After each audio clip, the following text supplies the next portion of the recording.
Olá pessoal, nessa primeira aula eu vou estar apresentando para vocês um componente muito interessante, que é o amplificador operacional. Vocês vão encontrar amplificadores operacionais principalmente internamente aos CIs, presentes na placa-mãe de um notebook. Por que é importante conhecer o amplificador operacional e saber como ele funciona? Porque é importante que nós saibamos como ele funciona para poder interpretar corretamente o diagrama interno de funcionamento de um circuito integrado, principalmente circuito integrado de charge e outros tipos de circuito integrados que nós vamos verificar na placa-mãe. Para que eu possa apresentar para vocês o circuito de entrada dessa placa em especial, num primeiro momento eu preciso explicar como funciona o amplificador operacional funcionando como comparador de tensão. E é o que eu vou mostrar para vocês agora no quadro. Aqui nós temos o amplificador operacional. Percebemos que ele tem duas entradas e uma saída. Essa entrada mais é conhecida como entrada não inversora. E a entrada menos é a entrada inversora. A saída do meu operacional é dependente do nível de tensão presente nessas entradas. Então vamos dizer o seguinte: se eu tiver aqui nessa bateria uma tensão regulada de mais 5 volts e nesse ponto eu tiver mais 2 volts, a saída tende a 0 volts. Por quê? A saída só começa a subir o nível de tensão na saída do operacional quando a entrada não inversora for maior do que a inversora. Então digamos que nesse ponto aqui eu tenha 19 volts. 19 volts é maior do que 5 volts, então eu terei uma tensão maior na saída, será diferente de zero, o nível de tensão vai se elevando. Se eu tiver uma tensão aqui na saída, vamos dizer 5 volts, só para exemplificar. 5 volts é o suficiente para polarizar esse transistor com 0,6 volts entre base e emissor e vai fazer com que esse transistor sature. Quando nós dissermos que o transistor está saturado, na verdade, o que eu quero dizer é que a tensão de coletor é a mesma tensão de emissor. Então, se nesse ponto eu tinha 19 volts, a partir do momento que aqui eu tenho uma tensão positiva suficiente para polarizar esse transistor, eu terei esse ponto ligado à massa ou ligado ao terra. Consequentemente, eu terei 0 volts. Por quê? O transistor estando saturado, eu tenho sempre a mesma tensão de coletor no emissor.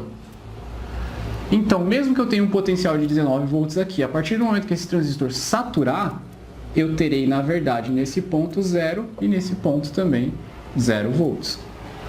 Porém, essa saturação do transistor só ocorre quando essa tensão presente nessa entrada for maior do que essa. Enquanto essa tensão não for maior do que essa, aqui permanece em 0. Esse é o princípio básico de funcionamento de um operacional, funcionando como comparador de tensão. E essa configuração é utilizada em praticamente todos os circuitos integrados que vocês vão encontrar na placa-mãe, ou na maioria deles. Por quê? O circuito integrado ele precisa de um nível de tensão, de partida, para que ele inicie os trabalhos e comece a gerenciar o circuito. Essa tensão de partida geralmente vem da alta.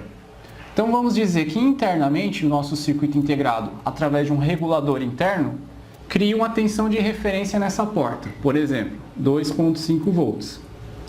Enquanto essa entrada não atingir o nível de 19 volts, ou um nível acima de 2,5, que seria o mais correto, aqui eu terei 0. No exato momento em que essa porta atingir um nível de tensão maior do que 2,5, a saída do meu operacional será diferente de 0. Consequentemente, vai saturar o transistor e eu terei a mesma tensão de coletor e emissor. Se o emissor está ligado ao terra, eu terei 0 em cima, 0 embaixo. Agora eu vou mostrar para vocês um exemplo prático disso em um esquema elétrico e posteriormente vamos medir essas tensões direto na placa. Bom, aqui eu separei o circuito de charge, DC-in. Charge significa carga, que é o circuito responsável por carregar a bateria do notebook, e DC-in, Direct Current Input, ou seja, a entrada de tensão vinda do adaptador, que seria o carregador do notebook. Aqui nós podemos perceber o símbolo do jack com 4 terminais, onde eu tenho 2 positivos e 2 GND. Ligados ao jack, nós temos aqui vários capacitores. Esses capacitores estão em paralelo. O capacitor é o seguinte: uma vez que ele está carregado, ele se comporta como uma chave aberta para o circuito. Se eu tenho uma chave aberta, deste lado aqui eu terei 19 volts, deste lado 0. Porque não há passagem. Percebam que há essa abertura criada pelo capacitor, onde fica o seu dielétrico. Se existe essa abertura, esse isolamento, não há uma circulação de corrente direta. Então nós podemos considerar o capacitor após seu carregamento como uma chave aberta. Existem outras características, mas para fim de análise de esquema elétrico, eu não vou entrar em detalhes nesse primeiro momento. Basta que enxerguemos o capacitor como uma chave aberta. Então eu tenho tensão de um lado e do outro eu tenho 0, porque esse lado, o lado oposto aqui do capacitor, está ligado à referência, ao terra. E este lado está ligado ao positivo, vindo do carregador, do adaptador externo. Aqui, PL1 é um indutor. Esse símbolo está um pouco diferente para um indutor, mas por experiência nós já sabemos que PL significa indutor. O indutor, também em corrente contínua, ele se comporta como um curto. Um curto no sentido que ele deixa a tensão passar de um ponto para o outro diretamente. Então aqui, chave aberta, curto, chave aberta, chave aberta. Então, os 19 volts estarão presentes aqui nesse ponto, no ponto marcado como VA. Esse ponto é muito importante. Por quê? Quando a corrente elétrica chega nesse ponto e eu tenho 19 volts nesse ponto VA, este VA nós vamos encontrar aqui no CI. Este CI podemos chamar de CI de charge, mas na verdade ele é muito mais do que isso. Ele gerencia todo o circuito, desde a entrada até o carregamento da bateria e muitas outras coisas. Então, não é muito legal chamar ele de CI de charge, apesar de ser bastante conhecido dessa forma, ele é muito mais do que isso. Ele desempenha muitas outras funções no circuito. Aqui, eu vou mostrar os pinos principais. Eu tenho o pino VIN, que é o 24, e perceba que aqui eu tenho um label VA. O que significa esse label aqui, essa bolinha, como nós chamamos? Label em inglês significa etiqueta, que seria isso aqui. Nós temos uma etiqueta VA, e aqui no começo, como mostrei para vocês, também tem o mesmo VA. Isso significa que este ponto está ligado àquele ponto. Seria o mesmo que eu tivesse um fio ou ligando esse ponto VA até aquele lá. Para que o diagrama não ficasse tão poluído, cheio de curvas e cheio de ligações, os engenheiros adotaram esse padrão de utilizar labels, mostrando todas as interligações ou interconexões do circuito. Então, aqui, se eu tenho 19 volts vindos do meu adaptador AC, sendo filtrado pelos capacitores, passando pelo indutor, até esse ponto, eu tenho 19 volts em VA. Consequentemente, eu alimento o meu CI com 19 volts. Mas o que acontece com esse MOSFET? É claro, nós temos que perceber aqui também que existem outras labels. Por exemplo, essa label VIN. VIN significa Voltage Input, como eu já falei para vocês. Como a tensão pode chegar até aqui? Para que outras partes da minha placa-mãe que estejam conectadas a esse ponto possam receber 19 volts. Temos que lembrar que aqui existe um MOSFET, um transistor do tipo MOSFET, de canal P, pois a seta está apontando diretamente para esse lado. Sendo ele de canal P, ele vai trabalhar de uma forma muito específica, conforme nós veremos à frente. O mais importante aqui é tentar entender como que esse MOSFET vai comutar ou chavear a tensão deste lado para esse lado. Percebemos aqui que existem alguns divisores de tensão nesse circuito. Esse divisor de tensão, por exemplo, 2 resistores ligados em série, um de 130K, outro de 10K. No meio dele, temos aqui uma saída que vai ligado lá diretamente ao CI. Este pino chamado AC-IN. Esse pino AC-IN, o que ele significa? Bom, eu não sei Como que nós vamos descobrir o que ele significa? Através do datasheet do componente. Eu já tenho o datasheet aqui e nós vamos analisar o datasheet para descobrir qual o significado desses terminais. Não existe uma maneira simples de se testar um circuito integrado. Por exemplo, pegamos um multímetro e saímos testando os terminais para saber se ele está em curto, se ele está com defeito. Não existe isso, a não ser que seja um defeito muito simples, quando ele está totalmente em curto, aquecendo bastante, e você tem certeza que ele está com defeito. Mas nem sempre é assim. Às vezes o defeito está mascarado, escondido, e nós precisamos analisar como ele funciona internamente para poder determinar o defeito. Eu vou abrir aqui o datasheet desse CI, é o MB39A132, e o que eu quero ver nesse momento é o diagrama interno do componente. Nesse momento eu só quero saber o diagrama interno. Aqui eu tenho o esquema dos pinos de ligação. Aqui é a descrição de cada pino. Isso aqui é muito importante também. Aqui nós temos a tabela, por exemplo. Pin Description seria a descrição dos pinos. Pino 1, VCC. Power Supply Pin for Reference Power and Control Circuit. Ou seja, é o pino de alimentação do CI. Existem vários outros. AC-IN, AC-OK, que é bastante importante, nós já vamos ver. Mas hoje, nessa aula, eu quero mostrar para vocês o diagrama interno desse componente. Esse aqui. Apesar de parecer assustadoramente complexo, e de fato é um pouco complexo, nós não precisamos dominar 100% disso aqui. Apenas alguns pequenos detalhes já são suficientes para estar se chegando a conclusões precisas na hora de fazer a análise de um defeito. Percebam que aqui eu tenho Vin, um símbolo de uma bateria, representando o voltage input, ou a tensão de entrada.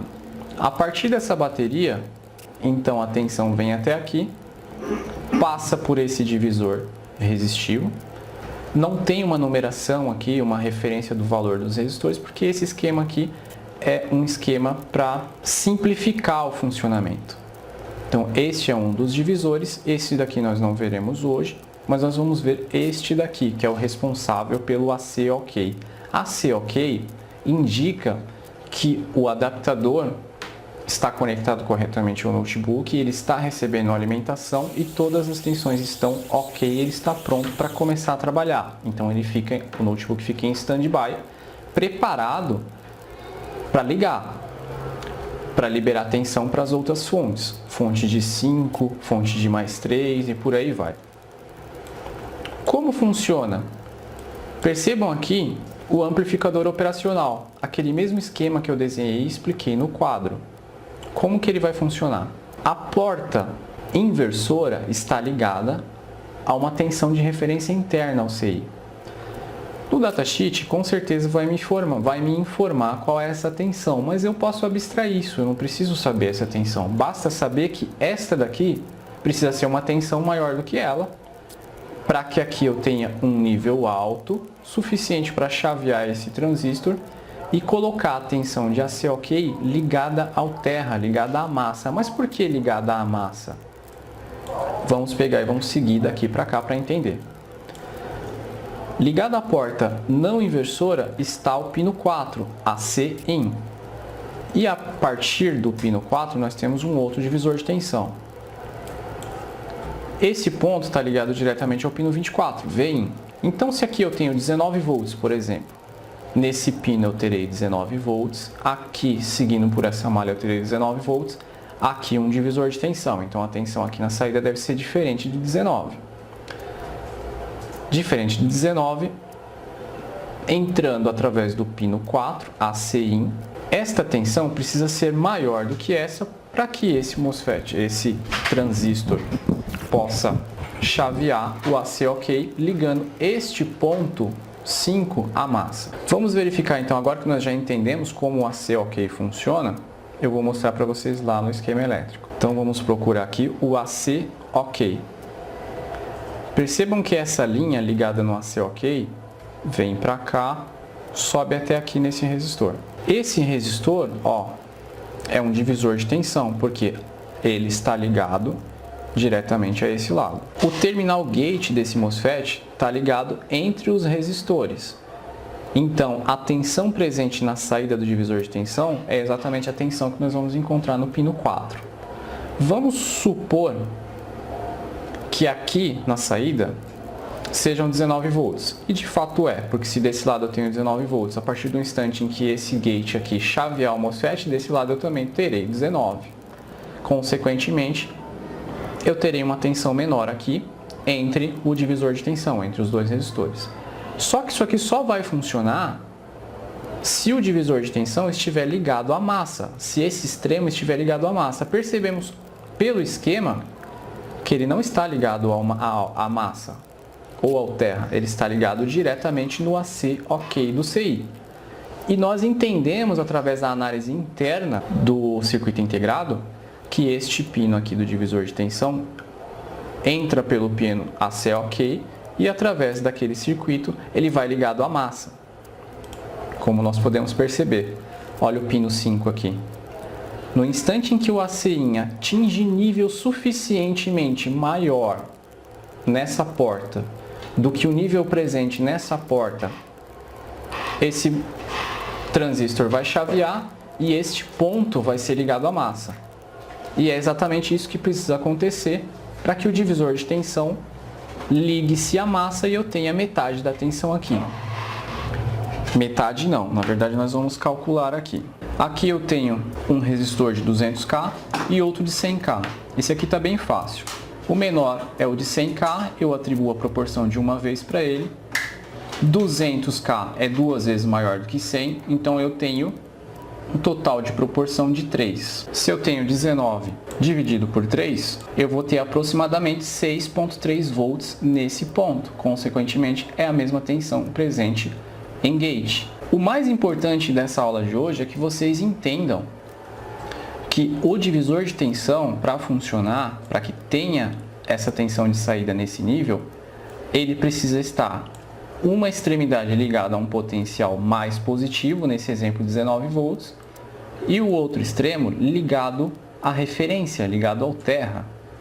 Porém, analisando apenas o esquema elétrico da placa, nós vamos perceber que esse ponto vai estar ligado ao pino AC OK. Então é necessário consultar o datasheet do circuito integrado e analisar o diagrama interno para entender o que acontece internamente para que esse divisor vá ligado ao terra. Por que eu estou explicando isso? Imagine que você pegue uma placa dessa com defeito e você vai medir aqui o gate com o seu multímetro e você não encontra a tensão que nós calculamos aqui, 6,3, mas encontre 19 volts. Aí você vem com o multímetro e mede a tensão aqui, deste lado, ou diretamente no circuito integrado, que é onde ele está ligado através deste resistor. E você encontra 19 volts, mas, mesmo assim, ele não está ligando ao terra. Você vai olhar o diagrama interno, o que vai acontecer? Nesse ponto, então, eu tenho 19 volts, e nesse ponto eu continuo tendo uma tensão alta, diferente de zero, ou seja, esse transistor internamente não está fazendo essa ligação com o terra através do seu coletor emissor. Por consequência, este operacional aqui deve estar com defeito internamente ao CI.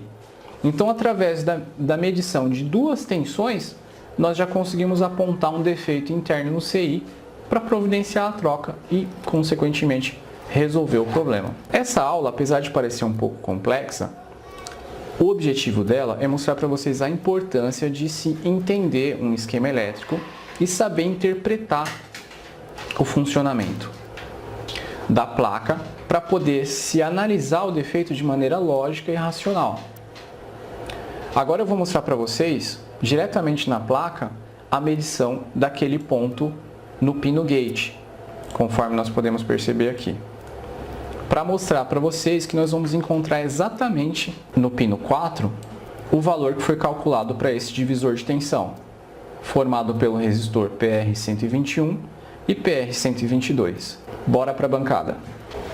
Aqui eu localizei o PQ25, pino 1, 2, 3, 4. O quarto é o gate. Podemos verificar que tem 6,4 volts, aproximadamente o que nós calculamos. esse um pouco mais está dentro da tolerância, então a tensão está ok. O que é importante aqui, que fique bem claro nessa introdução, quais os possíveis defeitos poderiam ocorrer? Poderia acontecer de eu medir no gate 19 volts. Por que ele estaria dando 19 volts? Se verificarmos no diagrama interno desse CI, o PU10, ele daria 19 volts simplesmente se o amplificador operacional interno não estivesse funcionando. Eu tenho tensão em AC-in no pino 4, porém no pino 5 eu também vou ter uma tensão alta, não terei o 0 volts. O correto é que tenha 0, ou seja, que esteja ligado ao terra. Então esse é um defeito que vocês podem acabar encontrando. Defeito do CI não ter o AC ok funcionando corretamente, ligando aquele divisor de tensão ao terra. Consequentemente, eu não terei tensão desse lado. Perceba que uma análise mais detalhada do esquema elétrico acaba ensinando muito para nós sobre o funcionamento do circuito. É isso aí, pessoal. Espero que vocês tenham gostado.